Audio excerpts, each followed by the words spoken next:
मैं शहरी विधानसभा की बात करता हूँ। तो अगर आपसे कोई आपकी पार्टी अगर राय लेती है कि हम शहरी विधानसभा से किसे टिकट दें, तो क्या आप प्रमोद विज को रेकमेंड करेंगे? संजय भाटिया कहाँ गायब है? दिखाई नहीं देते शहर में। उनको त्याग की मूर्ति मनोहर लाल खट्टर ने कहा था, लेकिन लोकसभा चुनाव के बाद से वो दिखाई नहीं दे रहे हैं शहर में। नेता क्यों छोड़कर जा रहे हैं आपके?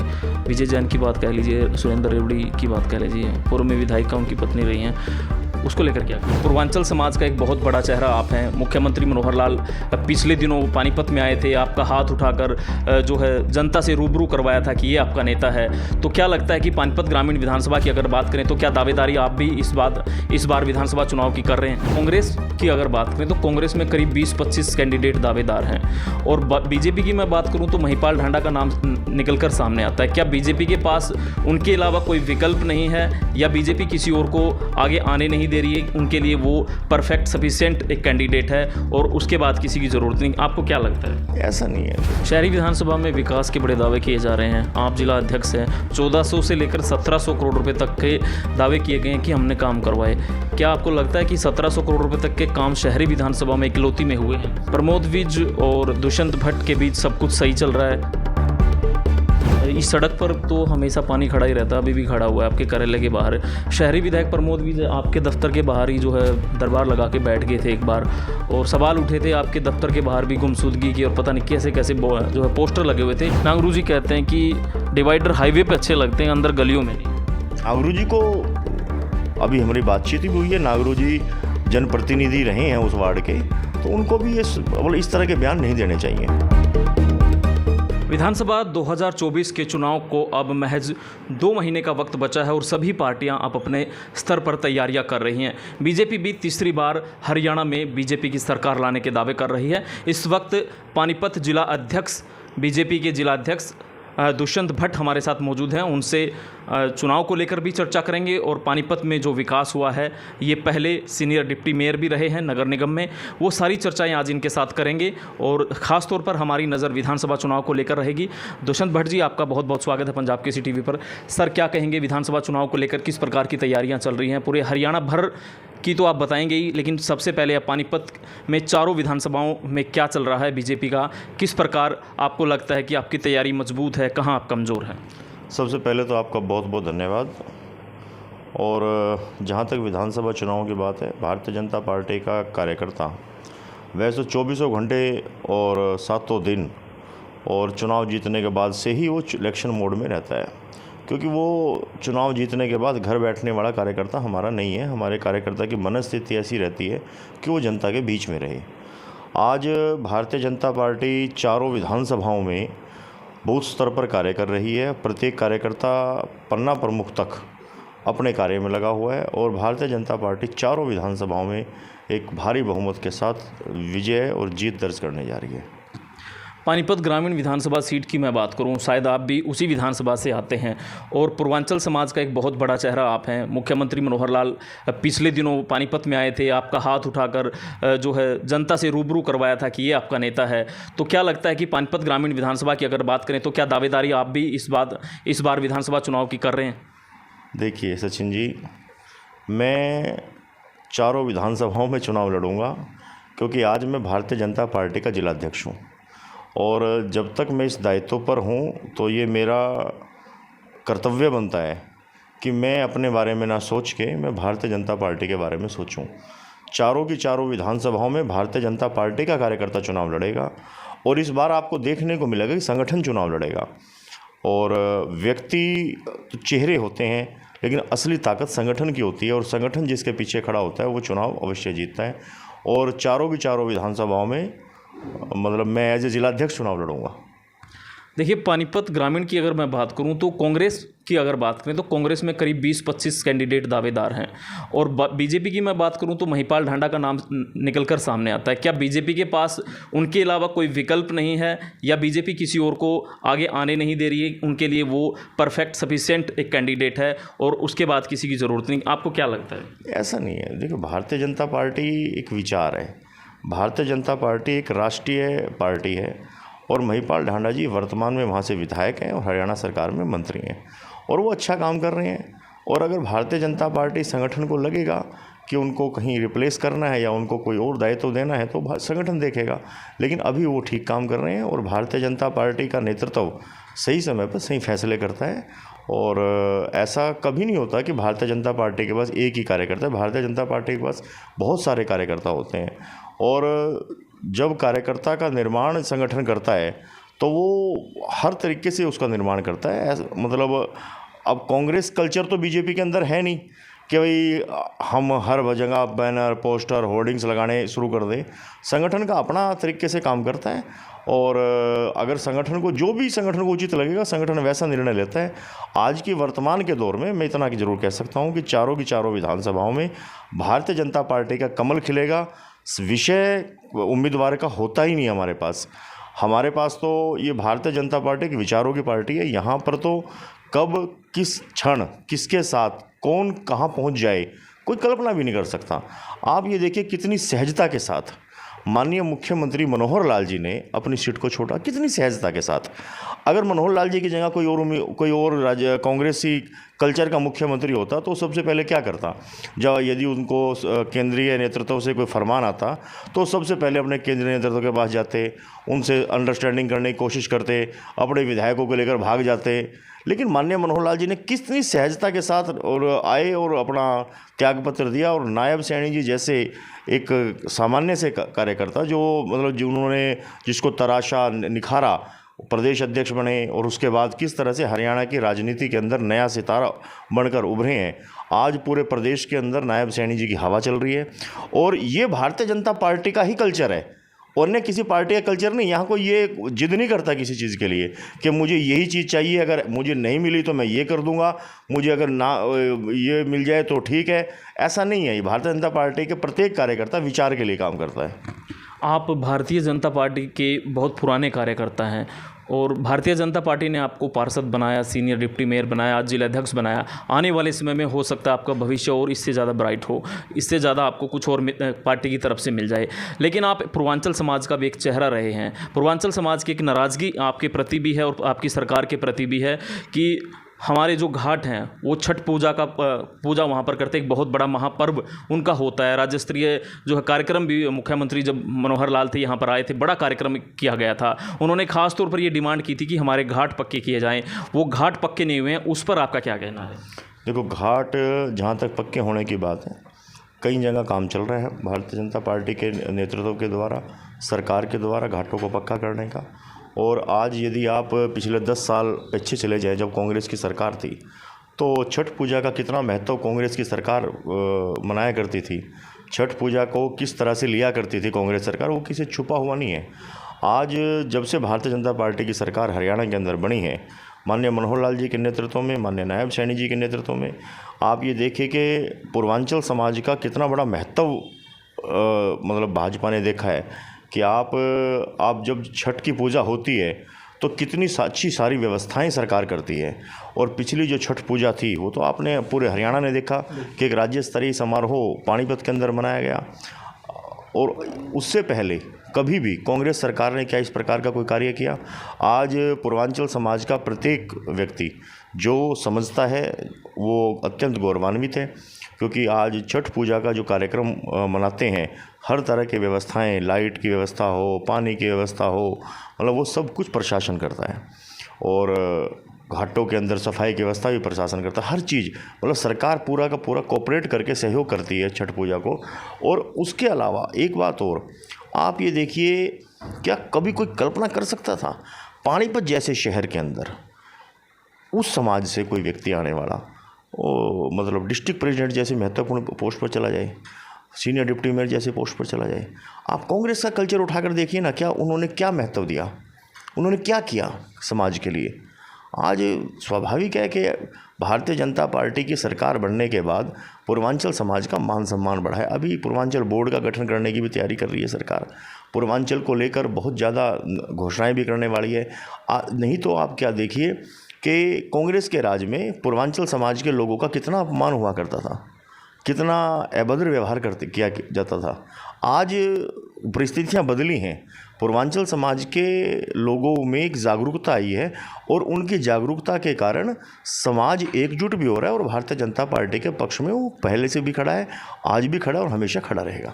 क्या मैं ये मान सकता हूँ कि आने वाला जो अगला छठ पर्व है तब तक इन लोगों को ये सौगात मिल जाएगी जो उनकी छोटी मोटी डिमांड्स हैं? स्वाभाविक है, ये डिमांड नहीं है, ये उनकी मांग नहीं है, ये भारतीय जनता पार्टी का किसी भी सरकार का एक नैतिक दायित्व होता है। ये हमारा नैतिक फ़र्ज़ है कि जो त्यौहार मनाए जाते हैं, हम सामूहिक रूप से वो त्यौहार मनाने वाले लोग हैं। आप ये देखिए, केवल छठ पूजा ही नहीं, आप देखिए पानीपत के अंदर तो गणपति बप्पा मोरिया भी होने लगा, गणेश विसर्जन भी होता है। आप ऐसा कौन सा त्यौहार है जो पानीपत के लोग सामूहिक रूप से नहीं मनाते? और सभी लोग जब सामूहिक रूप से कोई त्यौहार मनाते हैं तो हम सब मिलजुल के उन त्योहारों को मनाते हैं, ना कि वो किसी एक समाज का त्यौहार होता है। आज छठ पूजा के अंदर यहाँ का लोकल जो स्थानीय व्यक्ति है वो भी इसके अंदर शामिल हो रहा है और गणेश विसर्जन के अंदर भी शामिल हो रहा है। जबकि पुराने समय की अगर हम बात करें तो ये गणेश विसर्जन महाराष्ट्र के अंदर होता था, लेकिन अब चूँकि पूरे देश में परंपरा बन पड़ी है और हर जगह अब जो त्यौहार हैं वो सभी लोग सामूहिक रूप से मनाते हैं। विकास कार्यों की बात करें, क्या लगता है कि पानीपत में विकास हुआ है? कांग्रेसी नेता कहते हैं कि कोई विकास नहीं हुआ, बीजेपी वाले एक काम बताएं कि कोई काम करवाया ढंग का। अच्छा, कांग्रेस के पास और कहने को क्या है? वो बेचारे यही तो कहेंगे, उनके पास कोई ये तो है नहीं कि भाई वो हमारी तारीफ़ करेंगे। कांग्रेस से हम क्या उम्मीद कर सकते हैं? कांग्रेस ये कहेगी कि भाजपा ने बहुत अच्छा विकास कर दिया। वो तो जनता तय करती है कि हमने डेवलपमेंट की है नहीं की। अगर हमने डेवलपमेंट नहीं की होती तो हम 60,000 वोटों की लीड थोड़े ही लेते हैं यहाँ से। आप देखिए कि अगर कांग्रेस ये कहती है हमने कुछ किया ही नहीं, 10 साल की हमारी सरकार रही, 10 साल के बाद लोकसभा का चुनाव आया, उन 10 साल के मतलब जब 10 साल के बाद कांग्रेस ने चुनाव लड़ा था, आप कल्पना करो ना 2014 की, 2014 में कांग्रेस ने 10 साल के बाद जब लोकसभा का चुनाव था उसकी 1 सीट आई थी, रोहतक वाली, और हमने जब चुनाव लड़ा तो हमारी 5 सीटें आई हैं। और पानीपत और करनाल हम 2,36,000 वोटों से जीते हैं। अकेली पानीपत सिटी असेंबली से हमने 60,000 वोटों की लीड ली है, आप देखो ना। और ग्रामीण से हमने 48,000 वोटों की लीड ली है। ये लीड ऐसे थोड़े मिल जाती है, जनता ऐसे थोड़े वोट डालती है। जनता हर चीज़ को देखती है, समझती है और सोचने समझने के बाद ही जनता वोट डालती है। और जनता जनार्दन के चरणों में हम बार बार प्रणाम करते हैं, उनके लिए ही हम काम करते हैं। भारतीय जनता पार्टी का प्रत्येक कार्यकर्ता, चाहे वो विधायक है, चाहे वो मंत्री है, चाहे वो बूथ अध्यक्ष है, चाहे वो मंडल अध्यक्ष है, वो जनता के बारे में चिंतित होते हुए जनता के लिए काम करता है, तभी जनता वोट डालती है। लोकसभा चुनाव की आपने बात की, क्या आपको लगता है कि कोई एंटी इनकम्बेंसी थी? आपकी 5 सीटें रहेगी, 50-50 में आप डिवाइड हो गए, और विधानसभा चुनाव पर कोई ऐसा असर देखने को मिलेगा? एंटी इनकम्बेंसी क्या विधानसभा चुनाव में बीजेपी की बन रही है, कांग्रेस की सरकार आ रही है, ऐसे दावे किए जा रहे हैं? देखो, काठ की हंडी बार बार नहीं चढ़ती। एक बार कांग्रेस ने और अन्य विपक्षी दलों ने एक हरियाणा के अंदर एक जहर घोलने का काम किया। उन्होंने एक ऐसी परिस्थितियां पैदा करी, झूठ बोला उन्होंने कहा कि भारतीय जनता पार्टी के जो लीडर हैं, भारतीय जनता पार्टी का जो नेतृत्व है, वो 400 सीटें आपसे इसलिए मांग रहा है कि भाई ये संविधान को बदल देंगे, ये आरक्षण को ख़त्म कर देंगे। जब उन्होंने आरक्षण जैसी बात को छुआ तो कुछ समाज का एक वर्ग, बहुत बड़ा वर्ग ऐसा था जो उनकी बातों में आ गया। उनकी बातों में आने के बाद उन्होंने मतलब भाजपा को अडॉप्ट नहीं किया, भाजपा के खिलाफ मतदान किया। और अब चूंकि उनको ये समझ में आ गया कि ये तो झूठ लोग बोल रहे थे, भाजपा तो ऐसा कुछ करने ही नहीं जा रही थी। और भारतीय जनता पार्टी ने तो सदैव संविधान की रक्षा करी है, सदैव संविधान को महत्व दिया है। संविधान को तोड़ने की बात, संविधान को मरोड़ने की बात, संविधान में संशोधन करने की बात यदि किसी पार्टी ने करा है, यदि किसी ने संविधान को चकनाचूर किया है तो वो कांग्रेस है। आप ध्यान दीजिए, सन 1975 के अंदर जब देश के अंदर इमरजेंसी लगाई थी तो किसकी सरकार थी? किसने संविधान को तोड़ा था? किसने रातों रात धारा 356 लगा दी थी? किसने कितनी राज्यों की सरकारों को बर्खास्त कर दिया था? किस तरह से जवान बच्चों को उठा कर नसबंदी कर करके घरों के अंदर फेंक दिया गया था? किस तरह से इस देश में एक आतंक का माहौल पैदा हो गया था? वो किसने पैदा किया था? कांग्रेस की सरकार ने किया था। और किसकी सरकार थी? किस प्रकार से पूरे विपक्ष को जेलों के अंदर डाल दिया था? किस तरह जनता पे अत्याचार हुआ था? किस तरह से मतलब राहुल गांधी जी के पूज्य पिताजी राजीव गांधी जी ने किस प्रकार से साहबानों वाले केस में किया था। आप कल्पना करो ना, देश के संविधान के साथ छेड़छाड़ किसने करी? अरे भारतीय जनता पार्टी ने तो सदैव संविधान की रक्षा करी है। सदैव आरक्षण को ख़त्म करने की बात जो इन्होंने झूठी फैलाई, उस आरक्षण के समर्थन में यदि कोई पार्टी रही है तो भारतीय जनता पार्टी रही है। भारतीय जनता पार्टी की सरकार ने हरियाणा के अंदर भी अभी जिस प्रकार से आरक्षण की व्यवस्था को BC 1 और BC 2 का जिस प्रकार सुनिश्चित किया है, व्यवस्था एक अच्छा मैसेज दिया है, ये कोई छोटी बात नहीं है। तो इन लोगों का झूठ पकड़ा गया। काठ की हांडी मैं बार बार कह रहा हूँ, बार बार नहीं चढ़ती। एक बार इनकी काठ की हांडी चढ़ चुकी है। ये 5 सीटों पे मतलब 3 सीटें तो हम बहुत क्लोज फाइट में रहे हैं और 5 सीटें हम थम्बिंग मेजोरिटी से जीते हैं।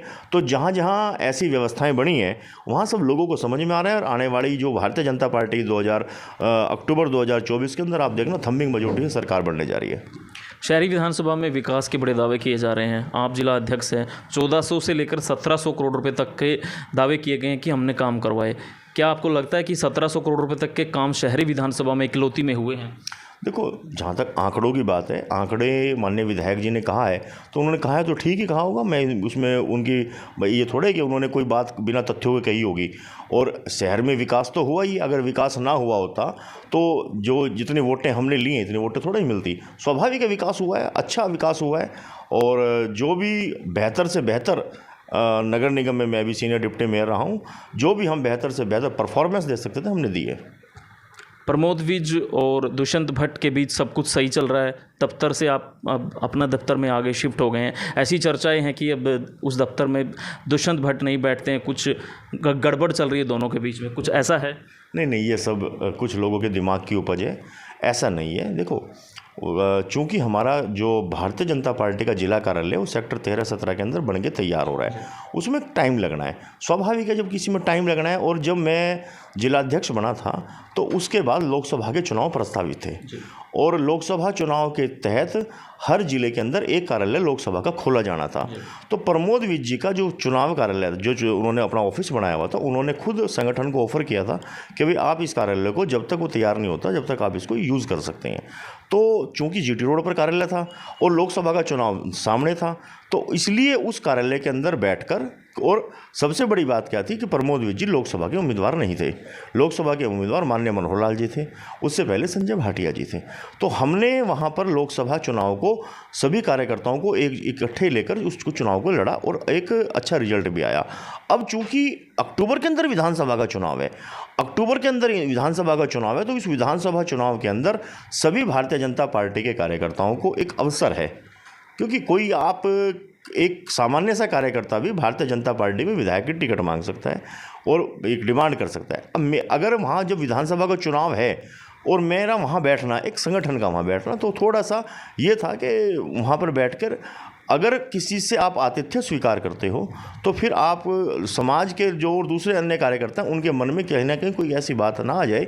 इस वजह से वहाँ से थोड़ा सा ये हुआ कि अपना कार्यालय अलग बनाया गया। ऐसा नहीं कि उनसे मेरा किसी प्रकार का वो है, जहाँ उनकी हमारी रोज बात भी होती है, संगठनात्मक विषयों पर भी बात होती है, डेवलपमेंट के विषयों पर भी बात होती है और अच्छी मित्रता है हमारी।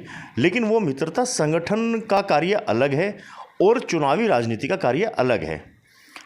लेकिन दोनों का तालमेल बहुत होना जरूरी है। मेरा तालमेल महिपाल ढांडा जी के साथ भी बहुत अच्छा है, प्रमोद जी के साथ भी बहुत अच्छा है।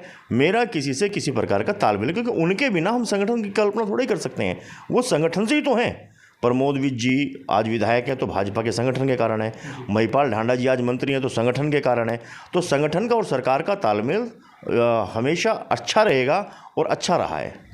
अब जिला अध्यक्ष बीजेपी के दुष्यंत भट्ट यहाँ से संगठन को चलाएंगे या कहीं और कार्यालय आपने बनाया? नहीं, यहाँ से भी चलता है। मतलब मैं 9 से 11 अपने घर पे भी मेरा ऑफिस बना हुआ है, 2 ऑफिसों से जिला का चल रहा है और 13-17 का कार्यालय बनने चल रहा है वहाँ पर काम। उम्मीद है कि विधानसभा चुनाव तक वो भी हमारा कंप्लीट हो जाएगा ग्राउंड फ्लोर का। और यहाँ पर ये तो मेरा पुराना कार्यालय है जहाँ से मेरे वार्ड के लोगों को सिग्नेचर कराने के लिए आने में उन्हें कोई प्रॉब्लम नहीं होती, तो इसलिए मैं यहाँ पर बैठता हूँ 1-2 घंटा। आज चूँकि आपने यहाँ आना था तो इसलिए मैं नज़दीक में ही था तो इसलिए मैं यहाँ आ गया। अदरवाइज़ मैं अपने घर से आज जिला कार्यालय वहाँ चल रहा हूँ, वहीं पर मीटिंग होती है, मीटिंगों की व्यवस्था भी सही है, हर प्रकार से अच्छा चल रहा है। मुझे याद आया एक पुराना मामला था। इस सड़क पर तो हमेशा पानी खड़ा ही रहता, अभी भी खड़ा हुआ है आपके कार्यालय के बाहर। शहरी विधायक प्रमोद भी आपके दफ्तर के बाहर ही जो है दरबार लगा के बैठ गए थे एक बार, और सवाल उठे थे आपके दफ्तर के बाहर भी गुमशुदगी की, और पता नहीं कैसे कैसे जो है पोस्टर लगे हुए थे। खादी कॉलोनी के लोग काफ़ी नाराज़ थे। तो वो क्या सही मानते हैं आपके दफ्तर के सामने विधायक ने यहाँ पर दरबार लगा दिया, लोग बड़े गुस्से में थे, नाराज़ थे? देखो, ये जो क्षेत्र है ये ओल्ड इंडस्ट्रियल एरिया क्षेत्र है। जो ये HSADC की फैक्ट्रियाँ हैं, उद्योग है यो।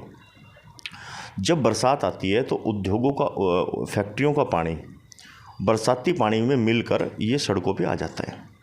और ये समस्या आज की नहीं है, बहुत पुरानी समस्या है। मतलब जब से ये कॉलोनी बसी है, लगभग 40 साल पुरानी एक समस्या है। आज इस समस्या को हम जड़ से समाप्त कर रहे हैं। 2.5 करोड़ रुपए की लागत से नया ट्रीटमेंट प्लांट बना है, और अभी आप देखो काम चल रहा है, सीवर दब रहे हैं। 2 दिन का काम रह रहा है, 2-3 दिन का। अगर बरसात ना हुई 3 दिन, तो आप 3 दिन के बाद इस सड़क पर एक बरसात के बाद एक बूंद पानी भी नहीं देखेंगे, कभी भी नहीं देखेंगे।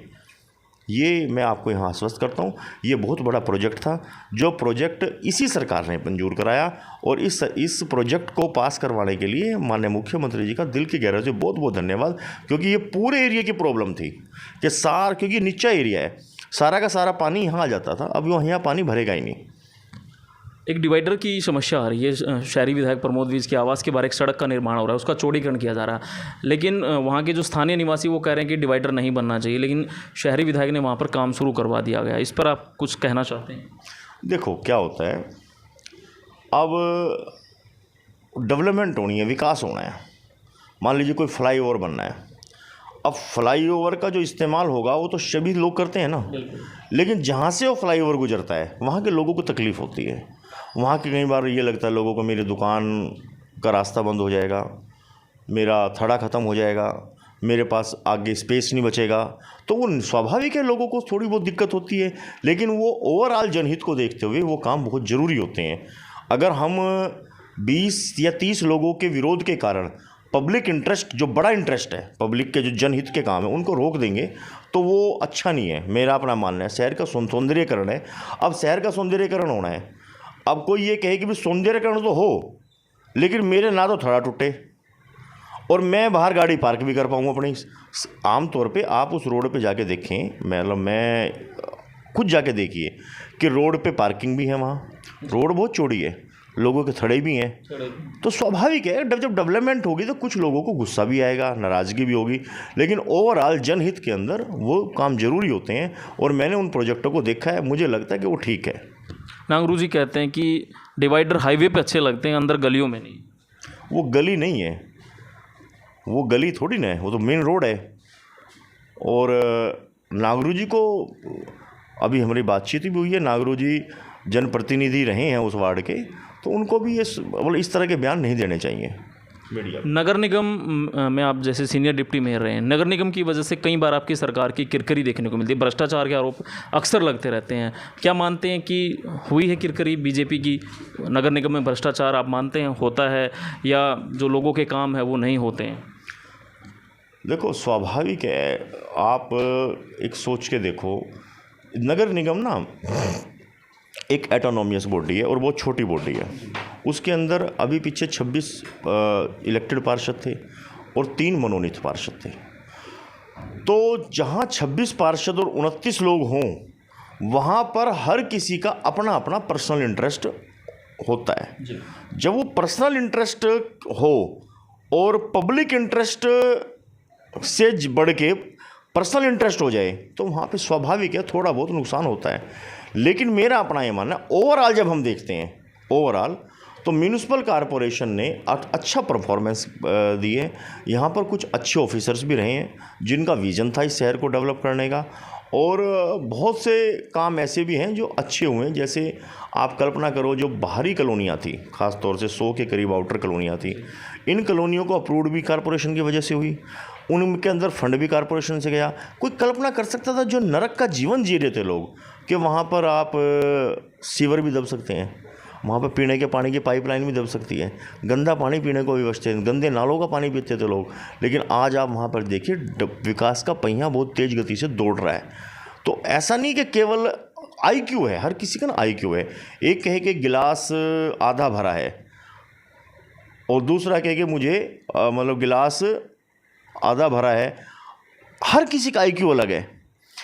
मेरा आईक्यू क्या है कि डेवलपमेंट होनी चाहिए, जो ज़रूरत के जो हाँ लोगों को आवश्यकता है डेवलपमेंट की, वहाँ डेवलपमेंट भी हुई है। कारपोरेशन ने अपनी परफॉर्मेंस भी दी है और जो बेस्ट कर सकते थे इस कारपोरेशन के अंदर वो हुआ भी है। ऐसा नहीं है कि भाई हर चीज़ एक ही नज़रिए से तोलना ठीक है। आप कह रहे हैं तीसरी बार बीजेपी की सरकार हरियाणा में बनेगी, फिर नेता क्यों छोड़कर जा रहे हैं आपके? विजय जैन की बात कह लीजिए, सुरेंद्र रेवड़ी की बात कह लीजिए, पूर्व में विधायिका उनकी पत्नी रही हैं, उसको लेकर क्या करें? जब किसी का व्यक्तिगत हित, निजी हित राष्ट्र हित से बड़ा हो जाए, समाज हित से बड़ा हो जाए, तो उसके हितों की पूर्ति के लिए भारतीय जनता पार्टी नहीं है कि राजनीतिक महत्वाकांक्षाएं पूरा करने के लिए भाजपा है। कई लोग आए, आप मेरी बात सुनिए, विजय जैन जी को टिकट किसने दी पार्षद की? भाजपा ने दी। भाजपा के सिंबल पे चुनाव जीते, भाजपा ने उनको नेता बनाया। और जब उनकी राजनीतिक महत्वाकांक्षाएं ज़्यादा बढ़ें तो उसमें भाजपा क्या कर सकती है?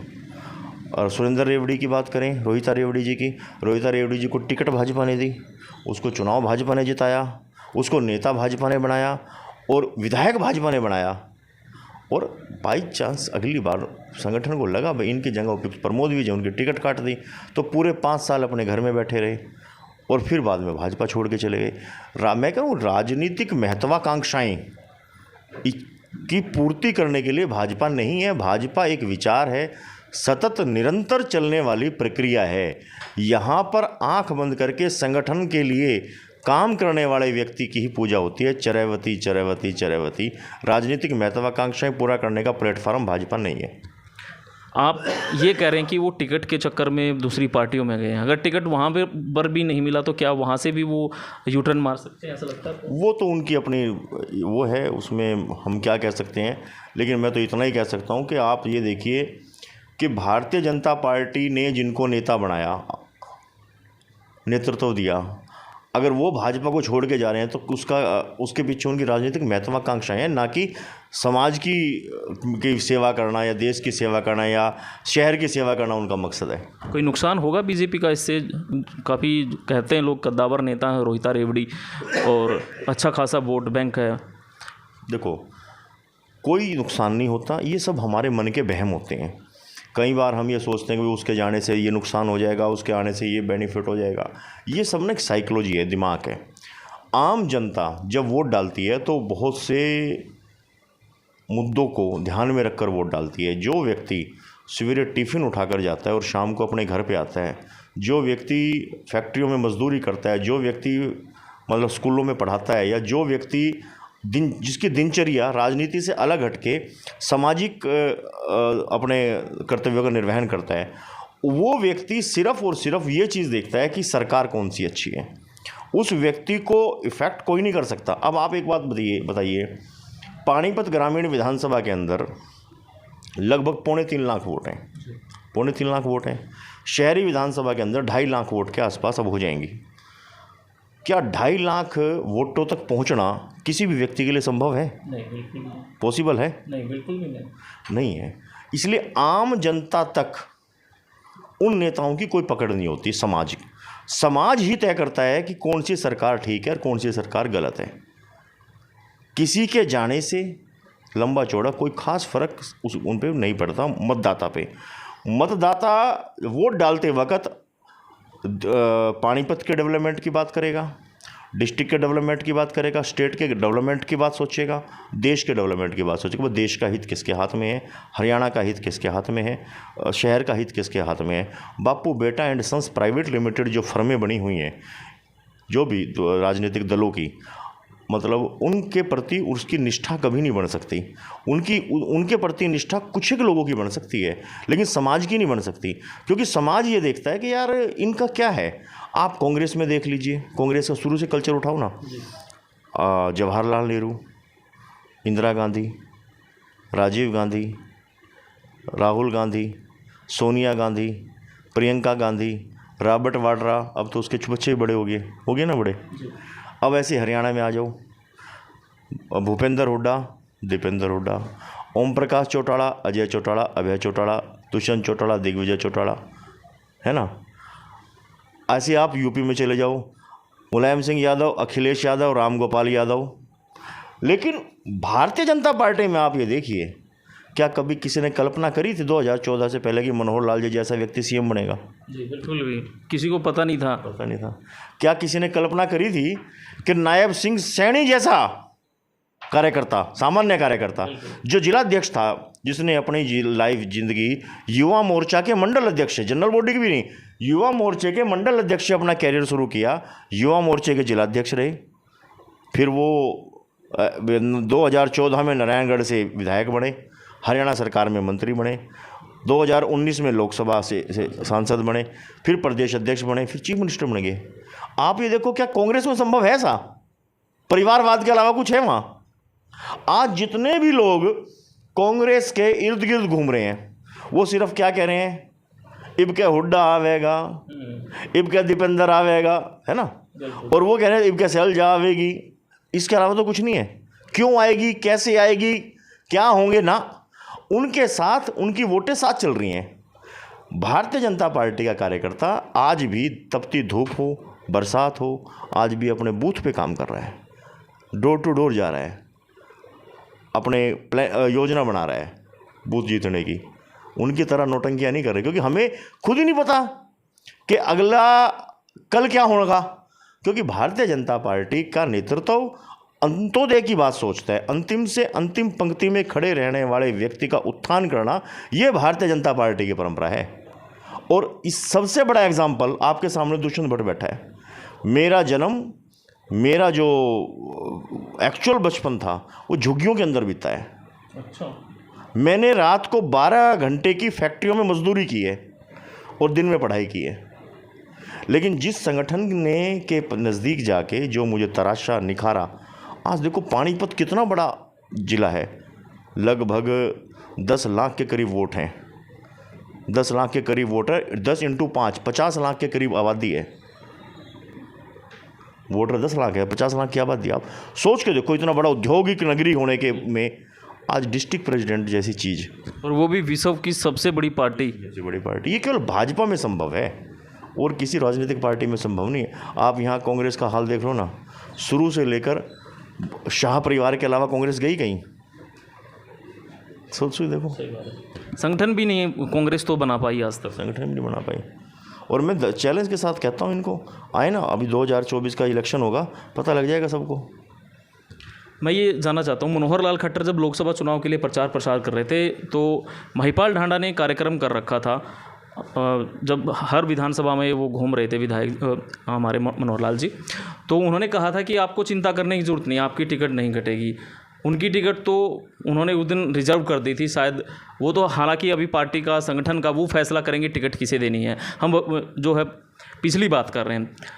अगर आपसे कोई राय लेना चाहे, आप जिला अध्यक्ष हैं बीजेपी के, मैं शहरी विधानसभा की बात करता हूँ, तो अगर आपसे कोई आपकी पार्टी अगर राय लेती है कि हम शहरी विधानसभा से किसे टिकट दें, तो क्या आप प्रमोद विज को रेकमेंड करेंगे?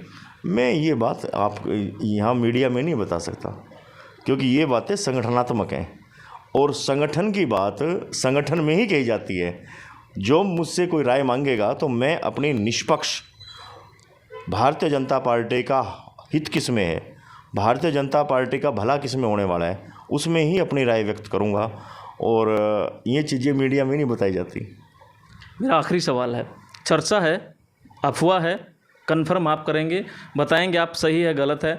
ये चर्चा है कि टीमें बन रही हैं, नायब सैनी और मनोहर लाल खट्टर का जो सिस्टम था, पहले मुख्यमंत्री थे उनकी टीम में अलग अलग सदस्य थे, अब नायब सिंह सैनी की अलग से टीम तैयार की जा रही है। ऊपर से आदेश आए हैं कि आप फुल फ्लैश काम कीजिए, कोई आप पर बाउंडेशन नहीं है। मुख्यमंत्री मनोहर लाल खट्टर जब उनको लेकर आए थे, प्रदेश अध्यक्ष उन्होंने बनाया था, रेकमेंड उन्होंने ही उनको मुख्यमंत्री के लिए किया था। ये मतलब हरियाणा में ये चर्चा चल रही थी कि सरकार में अभी भी मनोहर लाल खट्टर सुपर सीएम के तौर पर काम कर रहे हैं और नायब सिंह सैनी उन्हीं के दिशा निर्देश पर काम कर रहे हैं। लेकिन अब उन्हें फुल फ्लैश जो है आज़ादी मिल गई है, वो अपने तरीके से अपने नेता चुन सकते हैं, अपनी टीम तैयार कर सकते हैं। कुछ इस तरह का जो है चर्चा जो है वो विपक्ष में है, कांग्रेस के नेता इस प्रकार की चर्चा करते हैं कि इनमें भी कहीं ना कहीं अब गुटबाजी आने वाले समय में देखने को मिल सकती है। ऐसा नहीं है। आप ये बताइए कि कोई व्यक्ति जब पौधा लगाता है तो क्या उस पौधे से ईर्ष्या रखता है? ऐसा तो क्यों रखेगा? नहीं रखेगा ना। हम सब माननीय मनोहर लाल जी के लगाए हुए पौधे हैं। हम सब की तरक्की माननीय मनोहर लाल जी देखना चाहते हैं। हरियाणा प्रदेश को उन्होंने अपनी मतलब जान से प्यारा हरियाणा को संवारा है। आज हरियाणा अपने पैरों पे खड़ा हुआ है। आज हरियाणा के अंदर बिना पर्ची बिना खर्ची का सिस्टम लागू हुआ है। आज हरियाणा के अंदर आम गरीब से गरीब आदमी छाती तान कर कहता है कि मेरा लड़का जीएम लग गया, मेरा छोरा एसडीएम लग गया, मेरा लड़का पुलिस इंस्पेक्टर लग गया। ये माननीय मनोहर लाल जी की देन है। माननीय मनोहर लाल जी ने हरियाणा के अंदर जो व्यवस्था परिवर्तन करा है, कुछ लोग तो कहते हैं भाषण देते हैं, लेकिन माननीय मनोहर लाल जी ने जो भाषणों में कहा है वो एक्चुअल में करके दिखाया है। उन्होंने हरियाणा एक हरियाणवी एक जो शब्द कहा है उसको चरितार्थ किया है। और जो नायब जी हैं उन्हीं के परंपराओं को, उन्हीं की नीतियों को आगे लेके चल रहे हैं। और माननीय मनोहर लाल जी की नेचर को मैं बचपन से जानता हूँ, मैं उनको सन 1996 से जानता हूँ। वो कभी किसी के काम में दखल नहीं देते। कोई उनसे सलाह मांगे तो वो सलाह अपनी अच्छी सलाह देते हैं। और हम सबका एक ही लक्ष्य है, तीसरी बार नायब सैनी जी के नेतृत्व में हरियाणा में सरकार बने और आने वाला भविष्य जो माननीय मनोहर लाल जी ने जो नींव हरियाणा के विकास की रखी है उस पर एक भव्य महल तैयार हो। एक और आखिरी सवाल, संजय भाटिया कहाँ गायब है? दिखाई नहीं देते शहर में। उनको त्याग की मूर्ति मनोहर लाल खट्टर ने कहा था, लेकिन लोकसभा चुनाव के बाद से वो दिखाई नहीं दे रहे हैं शहर में। शहर से बाहर कहीं जिम्मेदारी पार्टी ने लगाई है या कहाँ गायब है, वो लोग जानना चाहते हैं पानीपत। संजय जी के बारे में देखो, कोई व्यक्ति किसी के लिए क्या कह सकता है। संजय भाटिया जी पानीपत के आइडियल हैं, पानीपत की राजनीति के लिए आइडियल हैं। और उन्होंने भी केवल बोलना नहीं है, करके दिखाया है। ऐसे व्यक्ति संगठनात्मक कार्यों में कहीं ना कहीं लगे हुए होंगे, स्वाभाविक है, वो अपना काम कर रहे होंगे, अच्छे तरीके से होंगे। और ऐसा थोड़ा ही कि भाई वो गायब हो गए कहीं। गायब तो कांग्रेस के लोग होते हैं। भारतीय जनता पार्टी के कार्यकर्ता तो विभिन्न राजनीतिक जिम्मेवारियों को निभाते हुए काम करते रहते हैं। भाटिया, मैं गायब इसलिए बोल रहा हूँ ना, किसी भी राजनीतिक गतिविधि में पानीपत में कहीं दिखाई नहीं देते हैं, ना कहीं प्रेस कॉन्फ्रेंस में या कोई काम है या पार्टी का कोई काम है।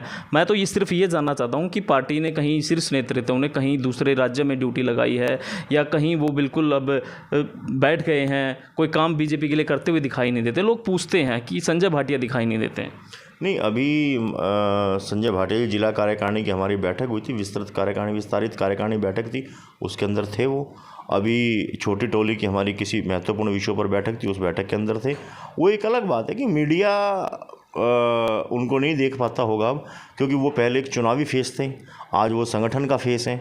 तो अब ज़रूरी तो नहीं है कि वो हर वक्त मीडिया को ही दिखें, लेकिन वो संगठन का अपना काम कर रहे हैं अच्छे तरीके से। चलिए, बहुत बहुत शुक्रिया। तो एक बहुत बड़ा लंबा इंटरव्यू हो गया है। जिला अध्यक्ष बीजेपी के हमारे साथ जुड़े हुए थे और बहुत सारे तमाम मुद्दों पर इन्होंने खुलकर चर्चा की। वो विधानसभा शहरी हो, ग्रामीण हो या पूरे संगठन की बात हो या शहर के मुद्दे हो या ग्रामीण के मुद्दे हो, सब पर खुलकर चर्चा की और खुलकर अपना मत दिया, जनता को बताया कि बीजेपी क्या पानीपत में कर रही है और क्या हरियाणा में कर रही है और क्या आने वाले समय में करके दिखाएगी। और तीसरी बार नायब सिंह सैनी के नेतृत्व में हरियाणा में सरकार बनाने का दावा भी कर रही है। सहयोगी के साथ मैं सचिन शर्मा, पंजाब केसरी टीवी, पानीपत। हमसे जुड़े रहने के लिए हमारे YouTube चैनल को सब्सक्राइब करें और नई वीडियो की नोटिफिकेशन के लिए बेल आइकॉन को दबाएं। अगर आप ये वीडियो Facebook पर देख रहे हैं तो लाइक जरूर करें और ज्यादा से ज्यादा शेयर करें। धन्यवाद।